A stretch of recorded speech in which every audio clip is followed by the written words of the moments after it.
ನನ್ನ ಹೆಸರು ಧನ್ಯಶ್ರೀ. ನಾನು 5ನೇ ತರಗತಿಯಲ್ಲಿ ಓದುತ್ತಿದ್ದೇನೆ. ನನ್ನ ಶಾಲೆ ಹೆಸರು ಶ್ರೀ ಜ್ಞಾನೇಶ್ವರಿ ವಿದ್ಯಾಸಂಸ್ಥೆ. ನನ್ನ ತಾಯಿ ಹೆಸರು ಶಮತಾ ಶ್ರೀರಾಮ್. ನನ್ನ ತಂದೆ ಹೆಸರು ಡಾಕ್ಟರ್ ಶ್ರೀರಾಮ್. ನಾನು ಹೇಳುತ್ತಿರುವ ಕಥೆ ಹೆಸರು ಪಾಪದ ಫಲ. ಒಂದಾನೊಂದು ಕಾಲದಲ್ಲಿ ಒಬ್ಬ ಶ್ರೇಷ್ಠ ರಾಜನಿದ್ದನು. ಒಂದು ದಿನ ಅವನು ತನ್ನ ರಾಜ್ಯದಲ್ಲಿರುವ ಎಲ್ಲ ಬ್ರಾಹ್ಮಣರನ್ನು ಕರೆಸಿ ಭೂರಿ ಭೋಜನವನ್ನು ಏರ್ಪಡಿಸಿದನು. ಭೂರಿ ಭೋಜನ ತಯಾರಾಗುತ್ತಿತ್ತು. ಆಕಾಶದಲ್ಲಿ ಒಂದು ಹದ್ದು ತನ್ನ ಹಸಿವನ್ನು ನೀಗಿಸಲು ತನ್ನ ಆಹಾರವಾದ ವಿಷಕಾರಿ ನಾಗರಹಾವನ್ನು ಎತ್ತೊಯ್ಯುತ್ತಿತ್ತು. ನಾಗರಹಾವು ತನ್ನ ಜೀವ ರಕ್ಷಣೆಗಾಗಿ ವಿಷವನ್ನು ಕಕ್ಕಿತು.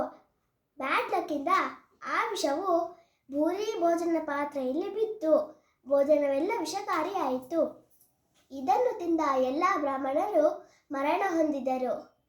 ತಕ್ಷಣ ಯಮಲೋಕದಲ್ಲಿ ಚಿತ್ರಗುಪ್ತರು ಯಮಧರ್ಮರಾಯನನ್ನು ಕೇಳಿದರು. ಯಮಧರ್ಮರಾಯ, ಈ ಬ್ರಾಹ್ಮಣರ ಸಾವಿನ ಪಾಪವನ್ನು ಯಾರ ಅಕೌಂಟಿಗೆ ಹಾಕಲಿ?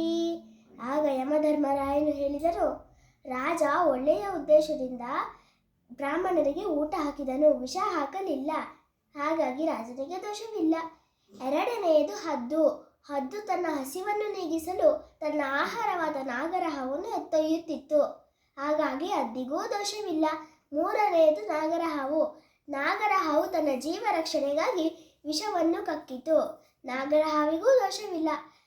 ಪಾಪವನ್ನು ಯಾರ ಅಕೌಂಟಿಗೆ ಹಾಕುವುದು ಎಂಬ ಪ್ರಶ್ನೆಗೆ ವೇಟ್ ಆ್ಯಂಡ್ ವಾಚ್ ಎಂದು ಯಮಧರ್ಮರಾಯನು ಚಿತ್ರಗುಪ್ತರಿಗೆ ಹೇಳಿದನು. ಬಹಳ ದಿನಗಳು ಕಳೆದವು. ಅದೇ ರಾಜನ ಊರಿಗೆ ಒಬ್ಬ ಬ್ರಾಹ್ಮಣನು ಬಂದನು. ದೇವಸ್ಥಾನದ ಎದುರು ಕುಳಿತಿದ್ದ ಅಜ್ಜಿಯನ್ನು ಕೇಳಿದನು, ಇಲ್ಲಿ ರಾಜನ ಆಸ್ಥಾನಕ್ಕೆ ಹೇಗೆ ಹೋಗುವುದು? ಆಗ ಅಜ್ಜಿ ಹೇಳಿದಳು, ನೀನ್ಯಾಕೋ ಆ ರಾಜನ ಆಸ್ಥಾನಕ್ಕೆ ಹೋಗ್ತೀಯಾ? ಅವನು ಬ್ರಾಹ್ಮಣರಿಗೆ ವಿಷ ಹಾಕಿ ಸಾಯಿಸುತ್ತಾನೆ. ನೀನು ಆ ರಾಜನ ಆಸ್ಥಾನಕ್ಕೆ ಹೋಗಬೇಡ. ತಕ್ಷಣ ಯಮಲೋಕದಲ್ಲಿ ಯಮಧರ್ಮರಾಯನು ಚಿತ್ರಗುಪ್ತರಿಗೆ ಹೇಳಿದನು, ಚಿತ್ರಗುಪ್ತರೇ, ಈ ಬ್ರಾಹ್ಮಣರ ಸಾವಿನ ಪಾಪವನ್ನು ಈ ಅಜ್ಜಿ ಅಕೌಂಟಿಗೆ ಹಾಕಿ. ಆಗ ಚಿತ್ರಗುಪ್ತರು ಕೇಳಿದರು, ಯಾಕೆ? ಆಗ ಯಮಧರ್ಮರಾಯನು ಹೇಳಿದರು, ಮಾಡಿದವರ ಪಾಪ ಆಡಿದವರ ಬಾಯಲ್ಲಿ. ಇಲ್ಲಿ 3 ಜನರಿಗೂ ದೋಷವಿಲ್ಲ.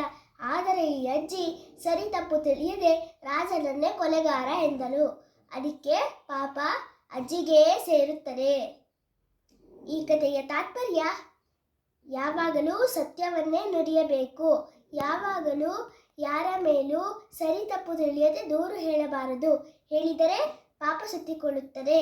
ಸತ್ಯವೇ ನಮ್ಮ ತಾಯಿ ತಂದೆ, ಸತ್ಯವೇ ನಮ್ಮ ಬಂಧು ಬಳಗ, ಸತ್ಯವಾಕ್ಯಕ್ಕೆ ತಪ್ಪಿ ನಡೆದರೆ ಮೆಚ್ಚನ ಪರಮಾತ್ಮನು. ಧನ್ಯವಾದಗಳು.